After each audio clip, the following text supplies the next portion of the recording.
Brand new poll taken just days after the devastating earthquake and tsunami in Japan, and it finds that nearly 40% of those surveyed believe that the disasters that we have been seeing are a sign from God. Well, the poll released by the Public Religion Research Institute found that when it comes to natural disasters like the earthquake in Japan and the devastating tsunami, nearly 4 in 10 Americans believe it is a sign from God. While it may be true that earthquakes are devastating and terrifying events, there is definitely nothing supernatural about them. For example, it is a well-documented fact that the entire nation of Japan lies squarely on top of a major subduction zone caused by the intersection of no less than 4 tectonic plates. It is therefore no surprise that the Japanese people have been forced to suffer through dozens of severe earthquakes and volcanic eruptions throughout their recorded history, and it should come as no further surprise when just as many earthquakes and volcanic eruptions continue to occur in the future. It is, after all, the natural behavior one should expect when given the geological conditions below. It simply cannot help but happen. So why is it that so many people will happily attribute such events to the wrath of some mysterious deity when there is an obvious natural cause? Consider the following experiment. I am going to show you a movie. As you watch the movie, describe what you see happening. Ready? Let's begin. Well, let's see. There appears to be a triangle moving around inside of a rectangle. Now a circle and a little triangle have entered the scene. The big triangle has exited the rectangle. A piece of the rectangle appears to be hinged. The triangles are colliding with each other. Circle has just moved towards the rectangle and is behind the hinge and a corner of the rectangle. Big triangle and little triangle are colliding some more. The circle is exited and entered the rectangle again. Triangle is now underneath the rectangle. The big triangle is moving around chaotically on the outside of the rectangle. In short, a bunch of geometric objects enter the scene, move around for a while, and then leave. How much simpler could it get? It should therefore come as no surprise whatsoever when over 95% of subjects describe the footage in the exact same way, right? Well, actually, yes it should. If you are like most people, this movie probably feels like more to you than mere cardboard cutouts undergoing stop-motion animation. For example, you might suppose that Big Triangle and Little Triangle are engaged in some sort of conflict. Little Triangle and Circle are apparently friends, or maybe even lovers. Perhaps you think that Big Triangle is a bully or a jealous husband. Yet despite this apparent perception, the movie is still nothing more than lifeless geometric objects moving around on a screen. This is a phenomenon called anthropomorphization.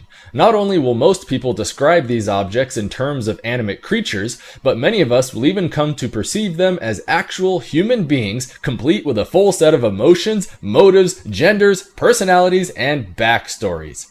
In fact, this perception is so universal that failure to do so can almost be considered a sign of brain damage. For example, autistic subjects who view this same animation will generally describe it more in terms of geometric objects rather than motivated characters. Similar results have also been reported in the victims of severe head trauma. Personification of the external world is therefore a ubiquitous facet of human nature with deeply seated roots in our socially focused neurology. Most of us cannot help but exhibit this behavior, and it is important to recognize this fundamental bias in our perception. So what does all this have to do with earthquakes? Recall from part 8 of this video series that many human beings possess high levels of need for cognitive closure. That means whenever some event cries out for an explanation, the natural tendency is to latch on to whatever answer happens to come along first. However, as we have just learned from the Hyder and Simmel experiment, a very pervasive tendency among people is to spontaneously perceive the world in terms of deliberate, emotionally motivated characters. The net result is therefore a process called agenticity. When confronted with a mysterious and dramatic event, like, say, an earthquake in Japan, there exists a strong urge to fill the void of uncertainty with the conscious actions of human-like agents. Now, armed with this new appreciation for a common bias in human perception, let us examine one of the more commonly used arguments for God's existence. In 1802, theologian William Paley presented one of the best-known expositions of the design proof.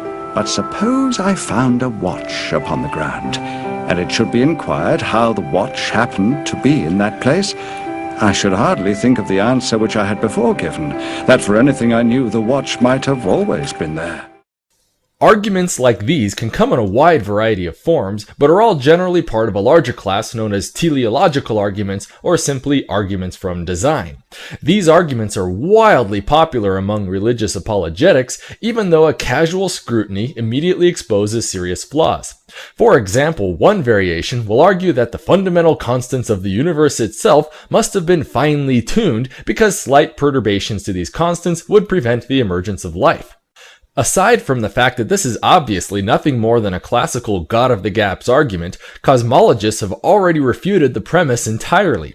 One famous study has even demonstrated a perfectly feasible universe, complete with heavy elements and carbon-based chemistry, in the total absence of a weak nuclear force.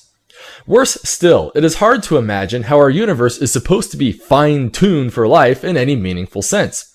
Between the cosmic shooting galleries of meteor impacts, cosmic radiation, volcanic activity, black holes, and supernova explosions, the universe seems far more interested in snuffing out life altogether rather than helping it flourish. The entire argument is literally predicated on the existence of some cosmic uber fairy with the power to precisely define the intrinsic laws of nature to his very choosing, yet completely happy with the vast, overwhelming majority of his own universe being completely hostile to the very thing it was allegedly designed to support. In short, the real question we should be asking is not who designed the universe. Rather, a far more compelling question is, why are teleological arguments so freakishly popular? Consider the following experiment. This is a pencil. It was made by a human for the express purpose of writing. This is a pencil sharpener. It was also made by a human for the express purpose of sharpening pencils. These, however, are pencil shavings. They have no purpose. They are not made for anything. It is just a pile of stuff that is there. Maybe someone can use it for something, but it is not made for anything. Is this distinction clear? Good. You see this? This is a tiger. Ben says a tiger is made for something. It could be that it's made for eating and walking and being seen at the zoo, or it could be that it's made for other things. But Ben is sure that a tiger is made for something, and that's why it's there. Jane says that this is silly. A tiger isn't made for anything. Even though it can eat and walk and be seen at the zoo, that's not what it's made for. They're just things that it can do or people can do with it. Jane is sure that a tiger can do many things, but they aren't what it's made for and they aren't why it's here. Point to who you think is right. Ben, who thinks a tiger is made for something, or Jane, who thinks that's silly because a tiger isn't made for anything. Once you finish with the tiger, repeat this little game using pictures of anything else you can think of. You can use clocks, noses, bunnies, bicycles, anything you want. Just be sure that buried within your pictures are examples of natural objects with no meaningful function. For example, you might want to include a mountaintop. In every literal sense imaginable, this object is nothing more than a pile of dirt and rocks that happen to rise up as a result of geological forces. It has no purpose whatsoever and only came into existence through purely aimless, random, natural causes. Surely, no grown-up would be silly enough to assign deliberate design to completely natural objects, would they? Wrong.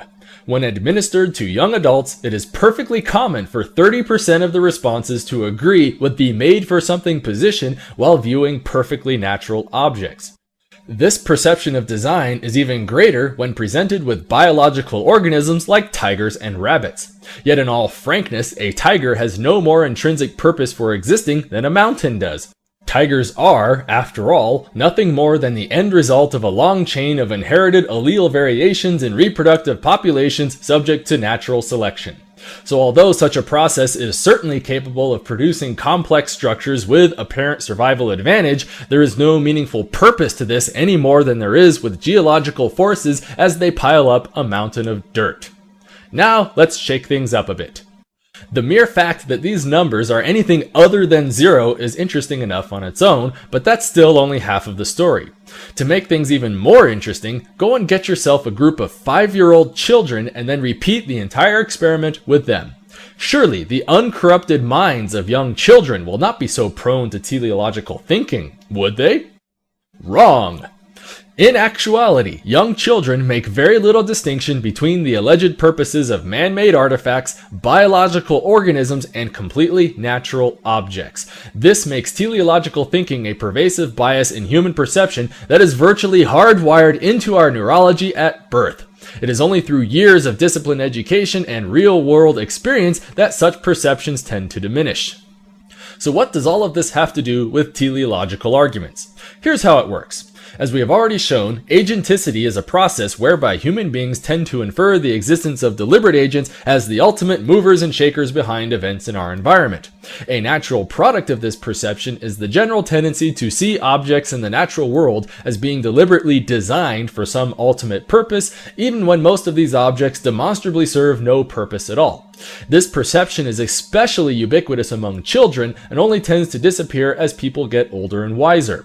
Consequently, the teleological argument for God is, in a very literal sense, childish. It has no empirical basis whatsoever and serves only as an appeal to our intrinsic perception of causal agents that influence the world around us. When I think of the incredibly rich complexity of things, the incredibly complicated workings of things, and then the massiveness of all of it, I find it impossible not to believe that it was God who brought this about.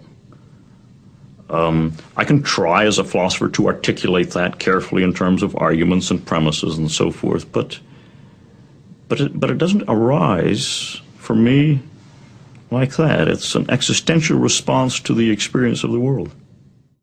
So are earthquakes and tsunamis really a sign of divine retribution against sinful mortals?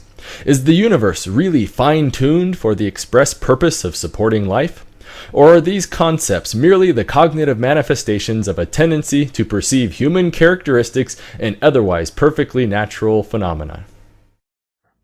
There is in this universe much of what seems to be design, but instead we repeatedly discover that natural processes, collisional selection of worlds, say, or natural selection of gene pools, or even the convection pattern in a pot of boiling water, can extract order out of chaos and deceive us into deducing purpose where there is none. But knowledge is preferable to ignorance. Better by far to embrace the hard truth than a reassuring fable. If we crave some cosmic purpose, then let us find ourselves a worthy goal.